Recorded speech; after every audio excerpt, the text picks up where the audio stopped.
নমস্কার বন্ধুরা, life with স্নিগ্ধার একটি নতুন ভিডিওতে আপনাদের সকলকে স্বাগত। আমরা তো কয়েকদিনের ছুটিতে চলে গেছিলাম দীঘাতে। দীঘা পার্ট 1-এর ভিডিও তো আগেই দিয়ে দিয়েছি। তো যেদিনকে আমরা পৌঁছালাম অনেকটাই দেরি হয়ে গেছিলো। সেদিনকে দুপুরবেলাতে সেই কাঠফাটা রোদ্রের মধ্যে হোটেলে পৌঁছালাম। তবে হোটেলটা এতটাই ভালো যে গেলেই মন প্রাণ জুড়িয়ে যায়। সেদিনকে অনেকটা বেলা হওয়াতে এতটাই পরিশ্রান্ত হয়ে গেছিলাম যে সন্ধ্যেবেলাতে আর কোথাও যেতে পারিনি। তো পরের দিন সকালবেলায় তাই জন্য চলে যাচ্ছিলাম দীঘার মন্দিরে পরিদর্শন করতে। এর আগের বার তো অনেকবারই গেছি, অন্তত এই নিয়ে 3বার দীঘাতে আমি যাচ্ছি। আর প্রত্যেকবারই যতবার যাই ততবারই একবার নতুন করে যেন মনে হয় দীঘার মন্দিরটা আমার কাছে লাগে। একটা টোটো নিয়ে আমি আর আমার কর্তামশাই দুজনে চলে গেলাম মন্দিরে পুজো দিতে। ঠিক পুজো দেওয়া না, ওই মন্দিরকে দর্শন করতে, ঠাকুর দর্শন করার জন্যই গেলাম। বেশ তখন রোদ উঠে গেছে, প্রায় তখন বেলা 11টা বাজে। বেরোবো করেও নানান ধরনের কাজেতে যেন আটকা পড়ে যাচ্ছে। তারপরে ভাবলাম যে মন্দিরে একটু পুজো টুজো দেওয়ার পরে একটুখানি যাব তালসারিতে কিছু জিনিসপত্র কেনার জন্য। আর তালসারিটা তো এই মন্দির থেকে অনেকটাই দূরে, আর রোদও উঠেছিল, দেখো একদম চাঁদি ফাটা রোদ। প্রচুর যানজট এখন হয় একটু, কারণ মন্দিরের সামনেটা সবাই তো আসে, যার ফলে যানজট একটু লেগে যায়। গাড়ি তো মেন রোডে নামিয়ে দেয়, তারপরে অনেকটাই হেঁটে যেতে হয়। আর সেই সময় তপ্ত রাস্তা, এত গরম। জুতোগুলো রাখবো বলে যেখানে জুতো জমা নেওয়া হয় সেখানে চলে গেলাম।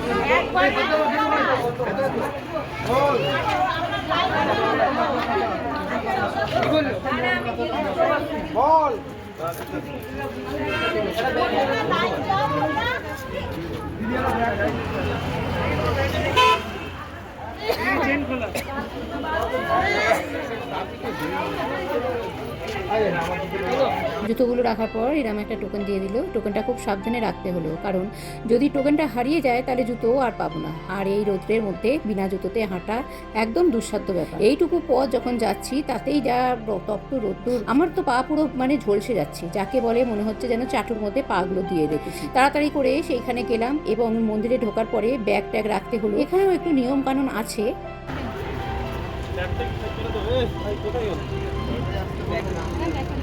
এটা ব্যাগ রাখতে হবে, আর সব মন্দিরেই কিছু না কিছু নিয়ম আছে, সেই নিয়ম মেনে তো আমাদের চলতেই হবে। তো ব্যাগগুলো বাইরে থেকে দিয়ে আর ভেতর থেকে এরকম ভাবে তারা দিয়ে দিচ্ছে, কিন্তু সেইখানে ক্যামেরা করছি বলে আমাকে আবার একটু বকাও শুনতে হলো যে ক্যামেরা বন্ধ করে। তারপরে যাই হোক আমরা চলে গেলাম।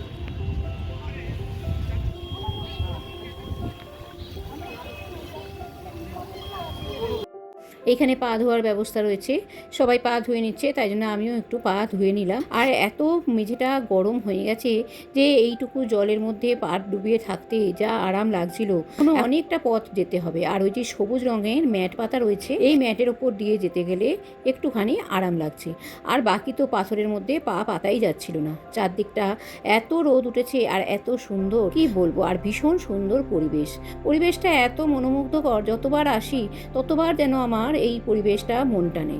আর এবারে একটা নতুন নিয়ম হয়েছে, এবারে আবার দেখলাম এই মন্দিরে খাওয়ার ব্যবস্থাও রয়েছে। গত ডিসেম্বর মাস থেকে এই নিয়ম চালু করেছে, কারণ আমরা তো অক্টোবর মাসে লাস্ট এসেছিলাম, তখন পুজো চলছিল, আর তারপরে ডিসেম্বর থেকে এই নিয়মটা চালু হয়েছে। তো মন্দিরে খুব ইচ্ছা ছিল ভোগ খাওয়ার, কিন্তু যেহেতু দেরি করে আসাতে কুপন সব শেষ, যার জন্য ভাগ্যে আর জুটলো না জগন্নাথ দেবের মহাপ্রসাদ। তো কি আর করবো, মোটামুটি মন্দিরটা ঘুরলাম, একটুখানি জগন্নাথ দেবকে দর্শন করলাম। আর জগন্নাথ দেবকে দর্শন করার সময় সেখানে দেখলাম পুজোর সংকীর্তন, নাম সংকীর্তন হচ্ছে, তো সেখানেই খানিকক্ষণ বসে রইলাম।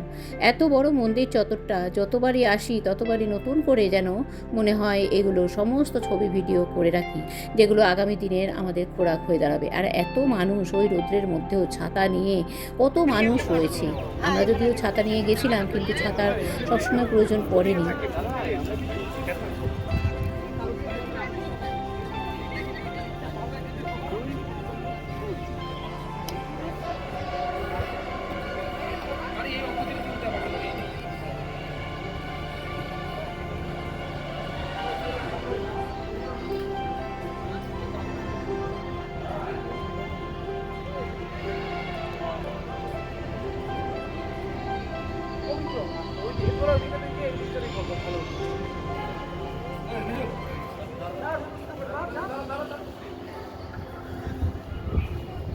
মন্দিরটা এত বড় যে ঘুরতে ঘুরতেই অনেকটা সময় চলে যায়। এটা তো মন্দিরের বাহিরের দিকটা, তারপরে আস্তে আস্তে চলে যাচ্ছি ভেতরে। কিন্তু তার পাশেতেই এত সুন্দর সমস্ত ব্যবস্থা রয়েছে বা সুন্দর দৃশ্য রয়েছে, না ভিডিও করে থাকাও যায় না। এবার মন্দিরের আরেকটা চত্বর, এটা ভেতর দিকে আরেকটা চত্বর, এরপরে রয়েছে মেন মন্দিরটা। তার মানে কতটা বড়। সকালবেলায় এত মানুষের ভিড়, তারা জগন্নাথদেবকে দর্শন করতে আসে। আর সন্ধ্যের দিকে এলে মন্দিরের আবার আলাদাই শোভা, তখন চারদিকে লাইটে ঝলমল করে ওঠে। এত সিঁড়ি, চারদিক দিয়ে খোলা মেলা, এত সুন্দর পরিবেশ দেখে এত ভালো লাগছিল যে কি বলবো। আর সবাই এখানে দাঁড়িয়ে দাঁড়িয়ে ফটোও তুলছে, কেউ কেউ সেলফিও নিচ্ছে। তো আমিও আমার কর্তামশাইকে বললাম এখানে 2-4খানা ফটো একটু তুলে দাও, কেননা যতবারই আসি আমি এখানে দাঁড়িয়ে সবসময় ফটো তুলি, এত ভালো লাগে পরিবেশটা যে কি বলবো। আর এখানে এবারে একটা নতুন সংযোজন হয়েছে, কারণ এটা আমি আগের বার যখন আমি এসেছিলাম অক্টোবর মাসে তখন কিন্তু দেখিনি। এখন কিন্তু মন্দিরে পতাকাও দেয়, পতাকা তোলা হয়।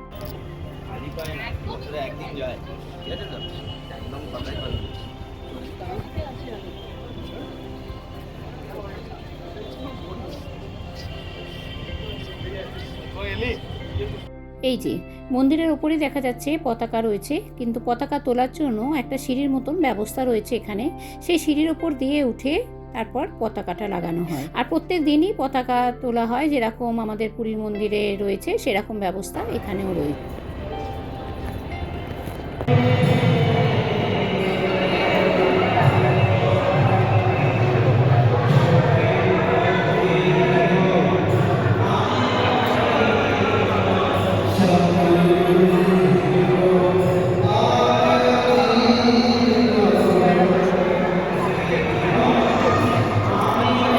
নাম গান হচ্ছিল, তাই জন্য সকলের সাথে আমরাও একটু বসে রইলাম।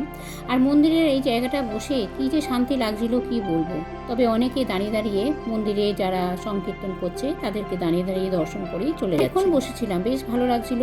তারপর যেই নাম সংকীর্তন হয়ে গেল সবাইকে চলে যেতে বলল এবং উঠে যেতে বলল, চলে যেতে না উঠে যেতে বলল। তো আমরাও তখন উঠে এলাম।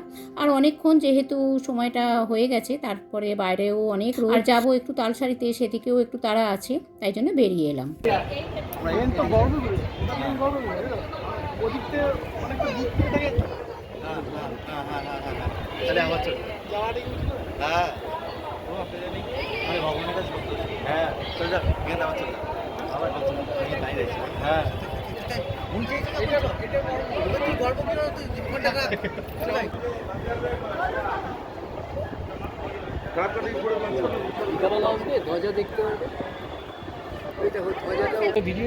কখন ওঠে?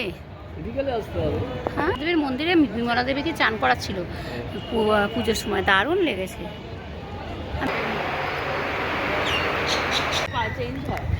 আগে শনিবার তো ছুটির দিনে সবাই আসে, এই শনিবার রোববার পর্যন্ত ভিড় হয়, আবার ফাঁকা থাকে। এখানে মনে হয় প্রসাদের রান্না হচ্ছে, খিচুড়ি খিচুড়ি রান্না হচ্ছে, খিচুড়ি আগে এখানে ভোগ খাওয়ায়। দেখো না মেশিনে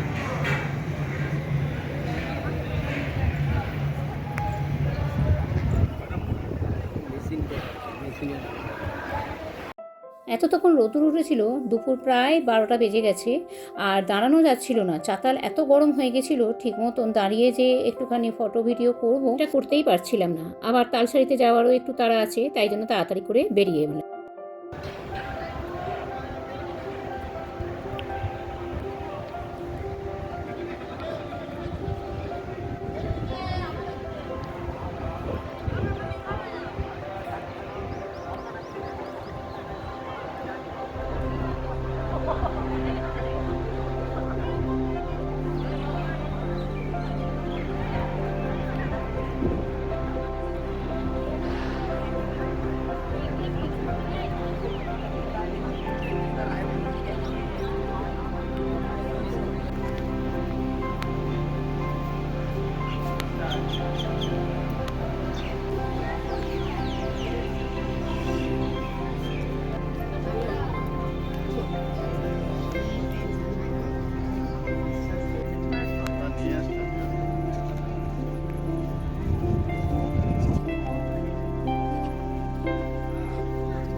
আর এখন এত রোদ উঠেছে যে ঠিক মতন হাঁটাই যাচ্ছিল না, সবাই ওই সবুজ কার্পেটটার ওপর পা দিয়ে দিয়ে যাচ্ছিল। কিন্তু তারপরেই যখন চাতালের মধ্যে পা দিচ্ছি তার মধ্যে কিছু কিছু পাথর রেস দিতে গেছে। আর ওই যে দেখো লম্বা লম্বা ওইখানে প্রদীপ মতন জ্বলে, সন্ধ্যা হলে ওইখানটায় এত সুন্দর প্রদীপ জ্বলে যে কি বলবো, এত ভালো লাগে দেখতে তখন। আর ছাতাটা তো মাথায় থাকবেই, কারণ এত রোদ যখন মাথা তো ঝাঁঝা করছে।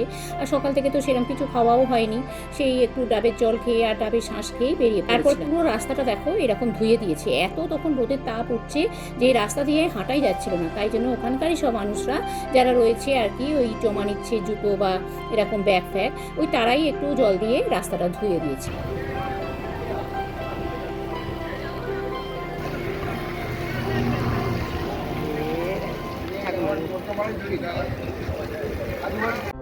তারপর একটু টিপ টিপও করে নিলাম। এবার চলে যাচ্ছি তালসারি, সেই ভিডিও পরের পার্টে দেওয়া হচ্ছে। আর যাওয়ার আগে জুতোটা তো নিতে হবে, সেই জন্য জুতো যেখানে জমা রেখেছিলাম সেখানেই আবার চলে যাচ্ছে। চলো ভিডিওটা আজকের মতন এখানেই শেষ করছি। পুরো ভিডিওটা কেমন লাগলো অবশ্যই কমেন্ট করে, ভালো লাগলে লাইক আর শেয়ার করে অবশ্যই পাশে। এর পরের পার্টে থাকছে তালসারি থেকে কি কি কিনলাম সেইগুলোই দেখ। চলো সবাই খুব ভালো থেকো, সুস্থ থেকো, আবার ফিরে আসছি নতুন পার্টে।